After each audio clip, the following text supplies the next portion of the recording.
So, coming back straight from the running, 40 minutes, 500 calories, 7 pull-ups. But a lot of you wanted to hear my take on the elections, so let's do it. The spoiler is everything is fine, although there are some points we need to be especially taken into attention for the future.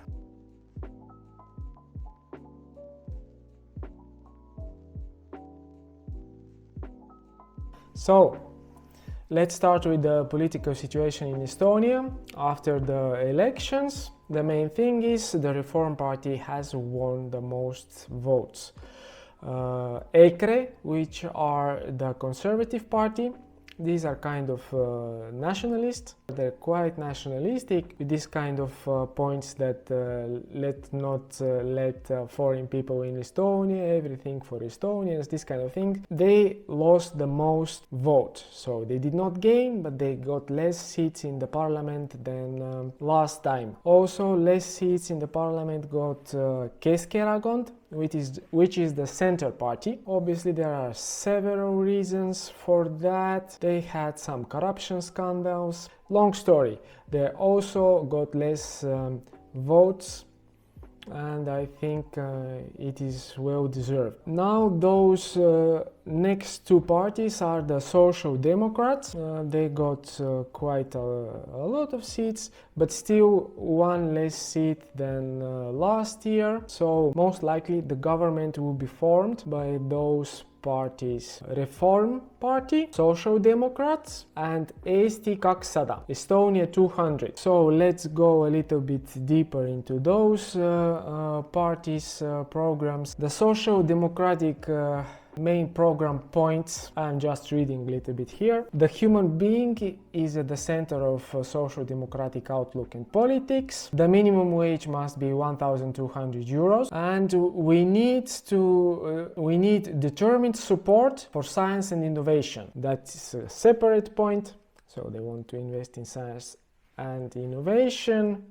They support transitioning the Estonian education system to Estonian only education, which is the most the main parties they share the same point everywhere, because after the collapse of the Soviet Union in Estonia, the Russian language education still remained, and now they're kind of trying to wind it down.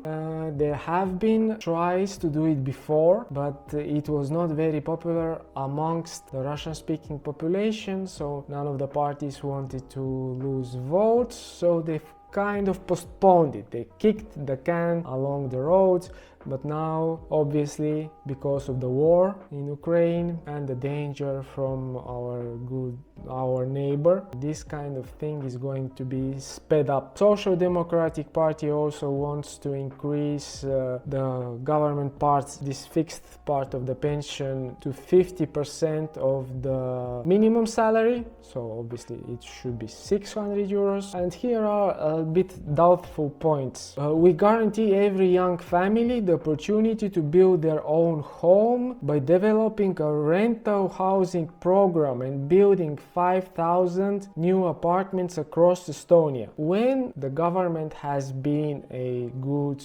owner and distributor of real estate, I don't know. I'm not sure about that. I really doubt it. I have not seen any success stories. Maybe Singapore? I don't know how it's in Singapore.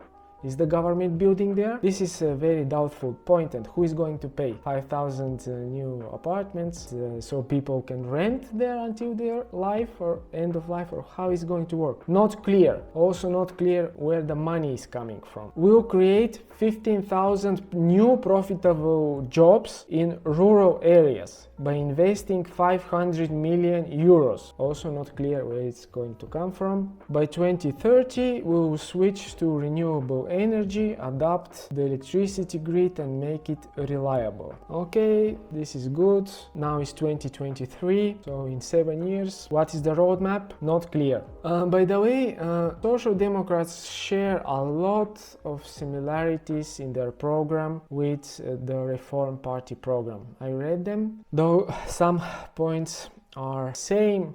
I'm just bringing out the differences. So the next party, Eesti 200, which is most likely be in the government. Their program is not very clear, they have very few points there, and no roadmaps how to be done. So let us see it. The best long-term policy is education policy. Okay, that's good. Investing in education. We allocate 3% of the country's GDP to military national defense and up to 3% of GDP to the protection of the population and infrastructure. So 6% will go to defense, or how is it going to be? Like preparation for a war? In a way, it's a good thing, maybe. We are digitizing our country based on the principle everything that can be done by a machine must be done by a machine. As a result, we direct and release specialists to activities with higher added value and the public or private sector, in the public or private sector. So everything which can be done by a machine should be done by a machine. Replacing fossil fuels, okay, that's very similar. So most likely those parties will be in the government with very similar views. They'll have the majority of the seats, but there are few small parties we have to look at because it's important for the future. Or let's first go to the Reform Party point 2, because this is the main party which won the elections. So let's go through their points, which I told you were very similar to the ones of Social Democrats. But they seem more conservative, and since they have maybe more experience in the government, they are more prone to be conservative in spending too.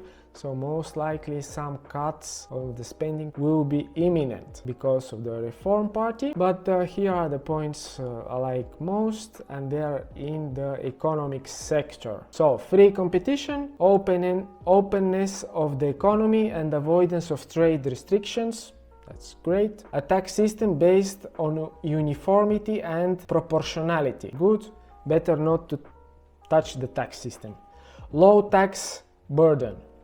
That's great. Labor market flexibility, also needed for in the capitalist economy. Currency stability, okay, that is kind of guaranteed because we are in the Eurozone. We are not manipulating our own currency because we don't have it. We have euro. State budget balance. Here we go. That means that there will be some cuts in spending because obviously income is lower due to the crisis, which is kind of continual these days. But obviously we are entering a recession, so expect cuts. This one I like the most. Inviolability of private property, so nobody touches private property. So come and invest in Estonia. That's the Reform Party main points. Actually, their website is also the best from all the parties I saw. They have even they're recycling their own election posters, so you can buy wallets and these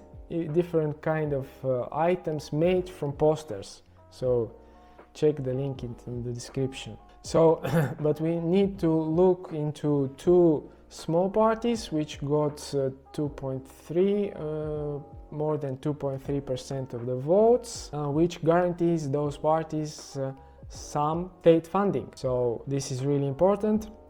One is Estonian United Left Party. I'll read here. On 28th of June 2008, the Estonian Left Party, a party comprising most of the remnants of the post-1990 Communist Party of Estonia and the Constitution Party, merged to form the Estonian United Left Party. So that's self-explanatory. So ex-communists leaning towards socialism, communism, Soviet Union.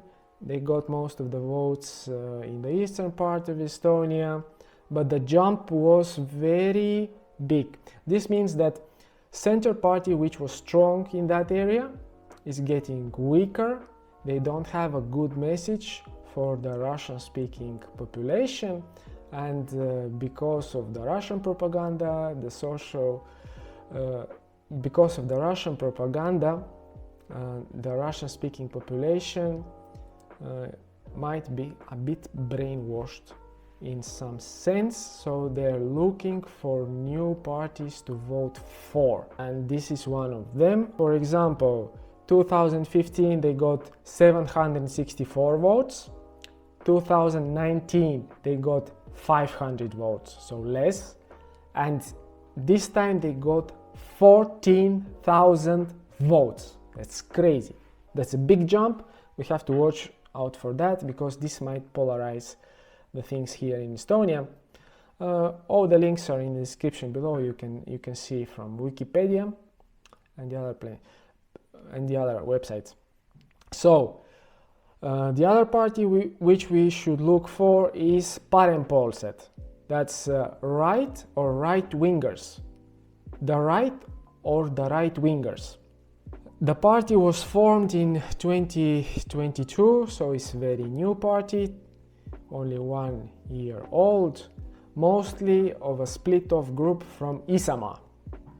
Okay, they also got 14,000 or something votes. And here I'll put into this video also a person who got himself quite a lot of votes. His name is Aivo Peterson, and before the elections Aivo Peterson traveled to Donbas area in the occupied territories of Ukraine. So this is kind of I looked an interview with him and he seemed quite sensible. I did not see any propaganda coming out from that. His talk was that okay, we have to see the other side too, but it's kind of dangerous in that sense, and maybe is also kind of he's collecting those votes which before that went to the center part. But now our society is obviously more polarized. I don't see any imminent danger, but we should look out for, because obviously Russian intelligence services and these kind of things, obviously they're doing their job. They want to destabilize our society too. So we have to pay attention and to provide more support for our Russian-speaking neighbors who live in Estonia or on the eastern part of the country, and to provide them with jobs so there wouldn't be any social unrest. That's the big danger. Okay, but that's it. If you liked this video, subscribe, like and share. And everything is okay with Estonia. We are fine, the elections were fine. I think this government will be more stable than the governments before. And that's it. Have a nice life. And democracy is great.